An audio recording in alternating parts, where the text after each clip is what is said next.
Dark Souls and Depression number 5. Bosses. The Hydra. So I've already fought a Hydra down in Ash Lake. And I think I'm about to go face the one down in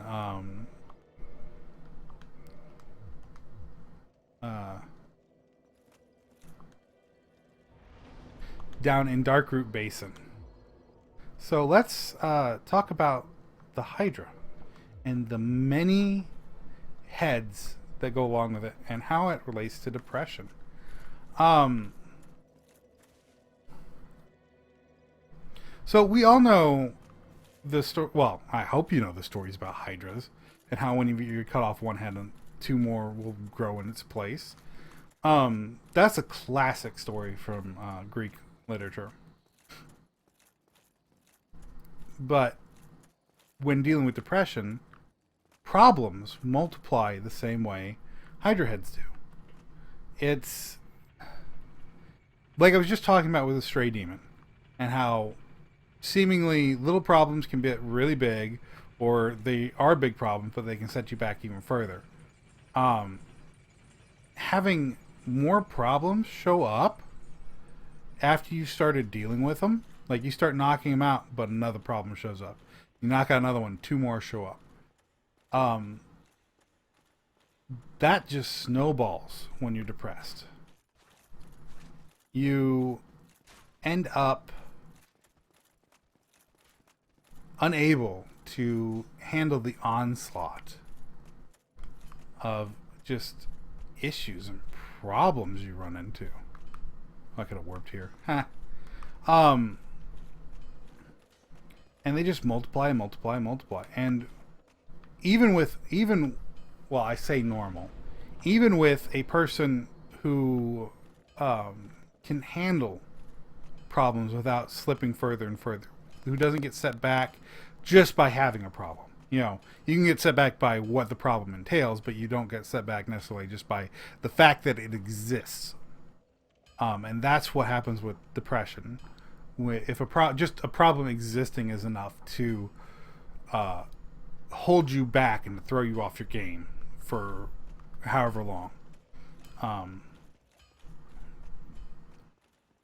When you start tackling problems, when you finally muster up the energy to start tackling them, and then more show up because you took out that problem, because you dealt with it.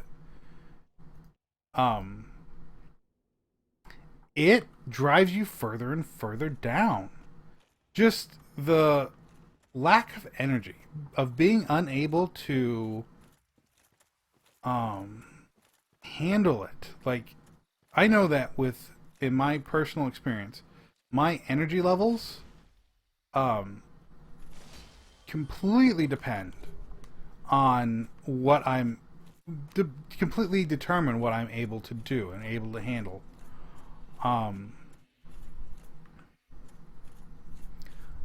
If I don't have the energy to deal with it, the problem's gonna persist until I do. And when more and more and more and more and more show up, you run out of the budgeted energy easily. There's this thing on the internet that I read where a girl is describing to her roommate and best friend how she deals with her issues. And I think it's COPD or fibromyalgia or something physical pain-wise. And she has to budget how much effort she can put into everything each day. Otherwise, it goes away. Like, she runs out. And she described it as using spoons. Like, I only have so many spoons to give in a given day. And once I've used them all up, I'm all out of spoons. I've got no more spoons I can use. And depression can be a lot like that as well. Where you just run out of energy. You can't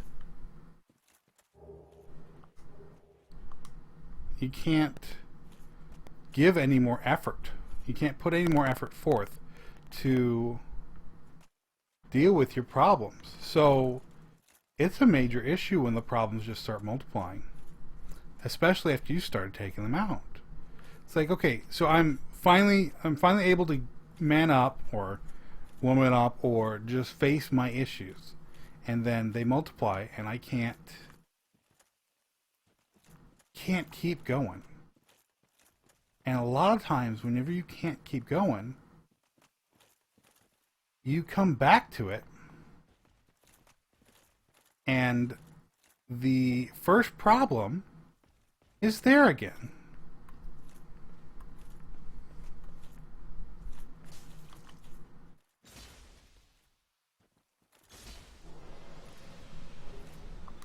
Oh, I didn't get his spear. That's unfortunate. So it comes back, and the first problem shows up again because you faced it. But now you've got the first problem and all of the other problems that you had to face, or that showed up after you faced the first problem.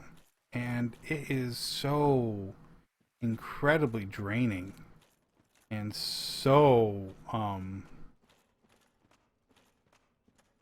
just so much of a problem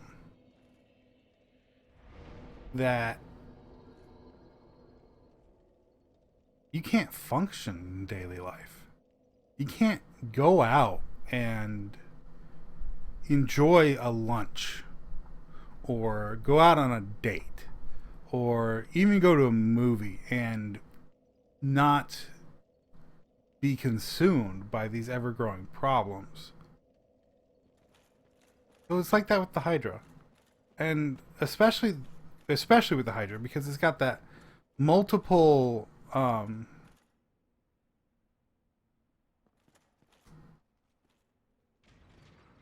it's got that multiple head attack where it just comes after you with all of the heads all at once. Oh, I'm guessing this leads to the Valley of Drakes. Comes after you with all the heads at once, and it's... Oh, that's not good.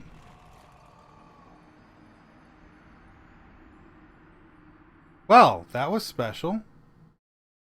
Let's see if my souls are at the top, or if they're in the middle somewhere. Good, they're at the top. I won't be taking that back down.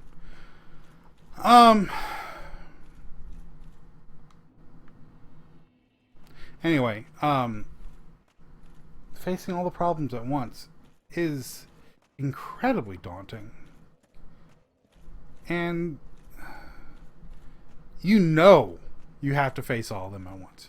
You know going in that when this Hydra rears its head, you've got to just take the onslaught or be able to find the perfect spot in the middle of it just to avoid everything.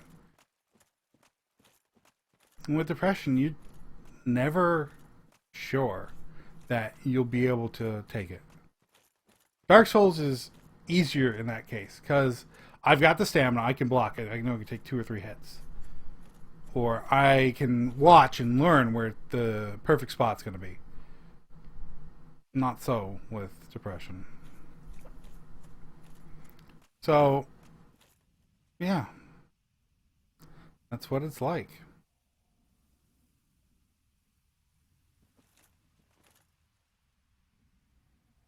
So, I'm going to go beat the Hydra, and I think that's going to be it for this Dark Souls and Depression. Another short one.